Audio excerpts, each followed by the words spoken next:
Good morning, everyone. My name is Justin Bronson. I'm a Learning Services Coordinator for Chinook's Edge School Division. Today, we are going to be looking at the CESD Literacy Framework. So thank you for joining.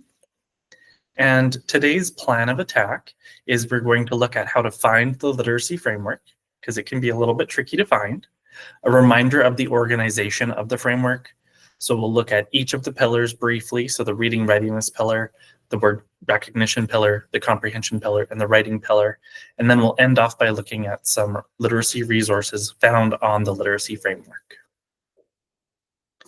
All right, so finding the CESD literacy framework can be a little bit tricky, but we're going to go through two different ways that you can find it.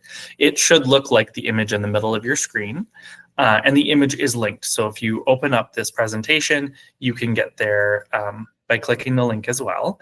But the first way is you can go to the Chinook's Edge website, go to the quick links, find the CESD hub, and then finally, the button is literacy at the top of the page. And the second way is that you can go to Google and you can search CESD literacy framework and it should pop up. But we're actually going to do this to show you. So I will share this tab instead. Okay, so here I am at the CESD literacy framework, or the website, and we are going to go to the quick links. We're going to scroll down until we see the hub. My one thing's in the way. Perfect. And then here at the top of the page is the literacy framework. So click literacy to go. And it should pop up for you. Okay, so then the second way to find this is if you just open up a new Google tab, which I will share, such as this. In our search bar, we can go CESD literacy framework, and it does show up as our very first option, and I can click there and it takes us there. So two different ways to find the literacy framework, but we're going to go back to our meet now.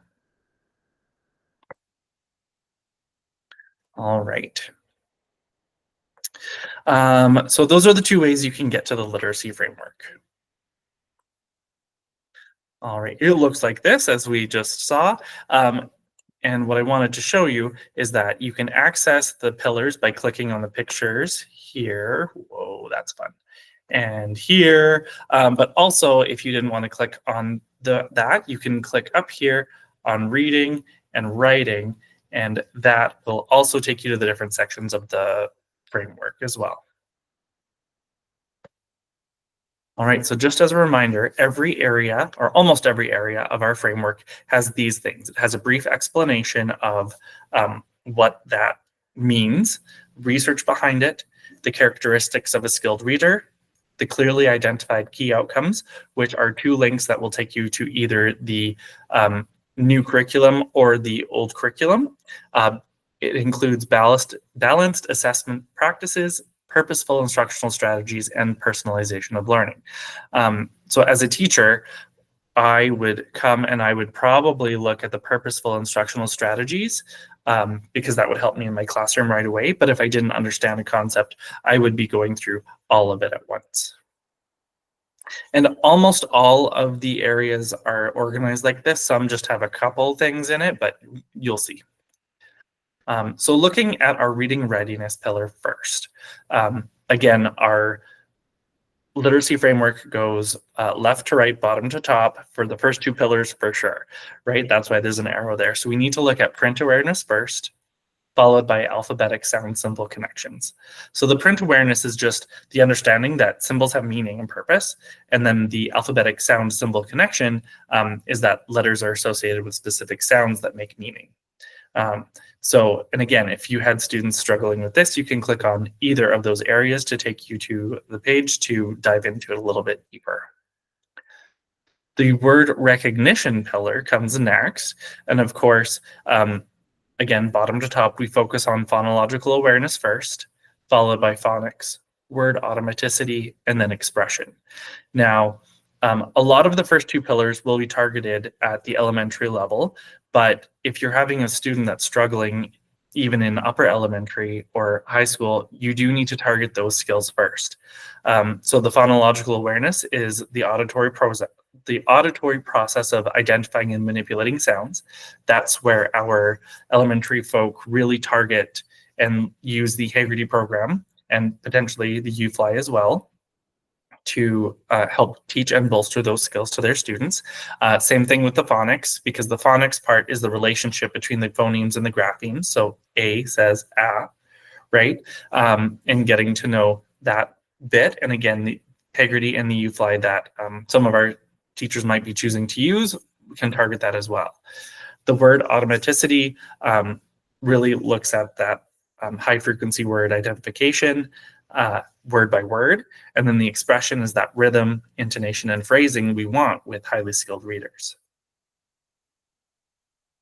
Our next pillar is the comprehension pillar.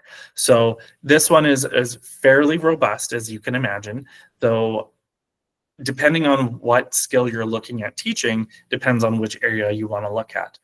The text structure area is really how the text is structured. Our metacognitive skills area has 10 different areas within it.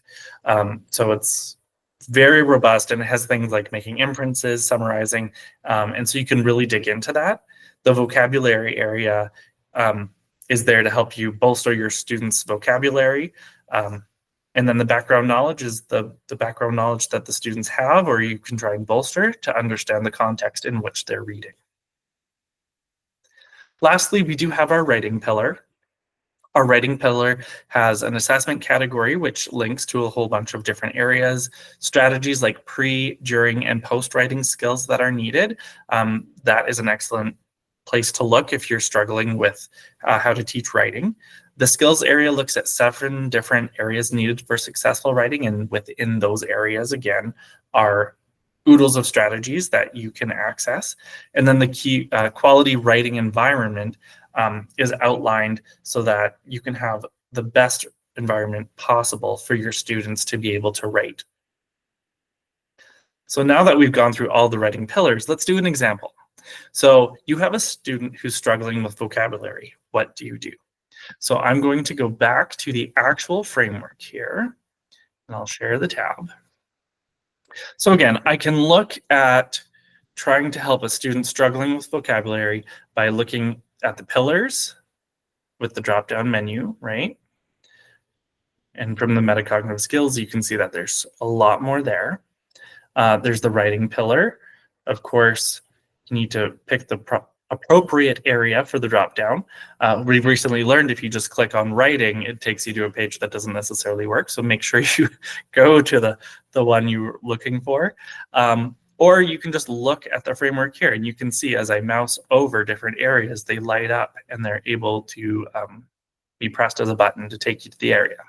So our student in this example is struggling with vocabulary. So I'm probably going to look at that comprehension pillar and go to the vocabulary page. And sometimes it does take a second to load. It has a lot of things in it, so here we go. As you can see, the first thing you'll see is that a little navigation bar that was added last year because it's a lot to go through. If I wanted to really know more about vocabulary, I could read the explanation, I could look at the research, see the characteristics of a skilled reader, and these are things that are important to go over, but if you are really looking for a quick, not a quick fix, but how to use it in your classroom, you really want to go to the purposeful instructional strategies. And it will tell you a whole bunch. This is pre-teaching, during teaching, which is a lot, and some post-teaching. There's even some graphic organizers that you can access. So this is where I would start if I had a student struggling with vocabulary. I would see, what am I already doing based on this page and what might I want to try, right? So that's how I would use this resource. And going back to our presentation. All right. The next thing I wanted to show you on the literacy framework is the literacy resources tab. So this has a lot more things for you as well. So I'll highlight some of them and then I can actually go to the website and show you them as well. The literacy resources page is also linked here for your convenience if you open up the PowerPoint presentation to go along with this video. And all of these, not all of the resources are linked, but some ones I wanted to highlight are linked here. So first of all, we have the CESD Reads and Reading Assessment Timeline. We'll go into these in more depth in a moment. The Reading Assessment Tools Correlation Chart, Reading Data Report and Input Instructions, and the if-then areas of challenge document, followed lastly by our HLAT Teacher Resource Share Drive. So the CESD Reads and Reading Assessment Timeline was created for teachers and all staff to know why we do level A reading assessments.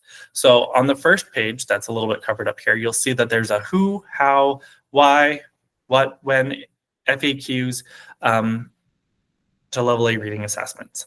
It explains why we do it, who we do it with, when we do it, all the things. And on the second page, it outlines for grades 1, 2 to 3, and 4 and up, what you should be doing at different times of the year.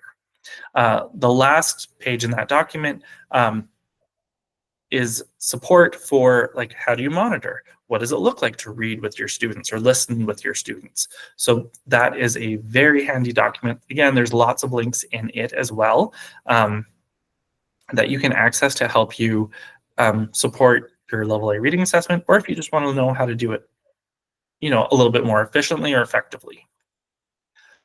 The reading assessment tools, reading assessment tools correlation chart looks like this. This is like the full version, but I'm going to increase it a little bit.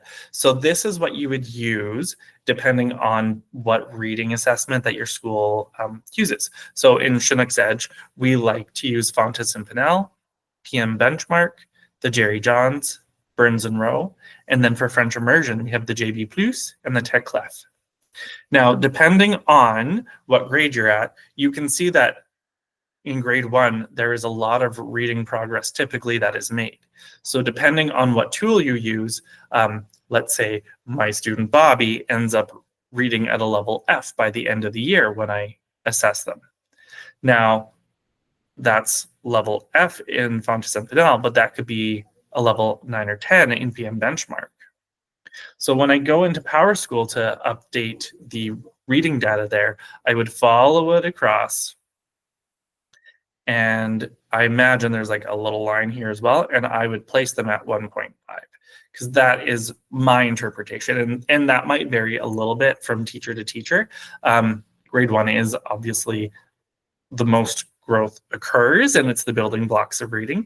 But even if I was teaching 4th grade and I had a student reading at let's say an S from Fontes and Pinnell, I could go across and it would be considered 4th grade level. So that would be the value you enter in PowerSchool. The reading data report and input instructions page takes you to a tutorial page. It has so many great things. But what I wanted to point out was it does have tutorials on the Jerry Johns, Fontes and Pinnell, Burns and Rowe, and the French immersion level A's. So if you wanted to, sharpen your skills at administering these, or you just wanted to see what another one is like, you can go there. And the tutorials are actually quite short and very straightforward, easy to learn another level A assessment. Then we have the if-then areas of challenge document. This is one of the pages of the whole document, but this links back to different areas in the reading framework on the pillars, so that let's say, if your student is having difficulty with limited life experience or background knowledge, you want to go to the foundation. And it will link you back there so you can look at those skills that you might want to try and see if you missed something. So it's a great document for that as well. And then we have the teacher shared resources, or the HLAT Teacher Resources Share Drive. This is where you find everything related to the HLAT in CESD. So when you land on the folder, it looks like this, which may or may not be cleaned up soon, but you want to look for the current year, school year. And then if you go into the HLAT, that number 1, everything you need to know, that's where you're going to find the other presentation for everything you need to know and how to do. It's very robust. I'm sure many of you have seen it.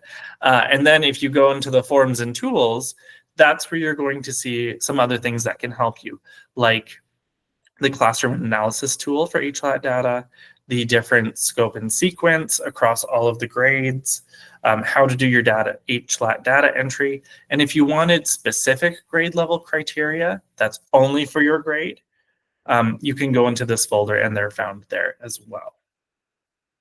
So in summary of my presentation today, we've looked at how to find the literacy framework. We did 2 different ways from our current CESD website, which may be changing, or you can Google it.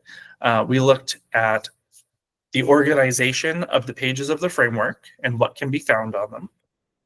We've looked at the reading readiness pillar briefly, as is with the word recognition pillar, the comprehension pillar, and the writing pillar. And we looked at some literacy resources that are on the framework as well. So thank you so much for being here today. I'm going to stop the recording and handle any questions that we have. So thank you so much.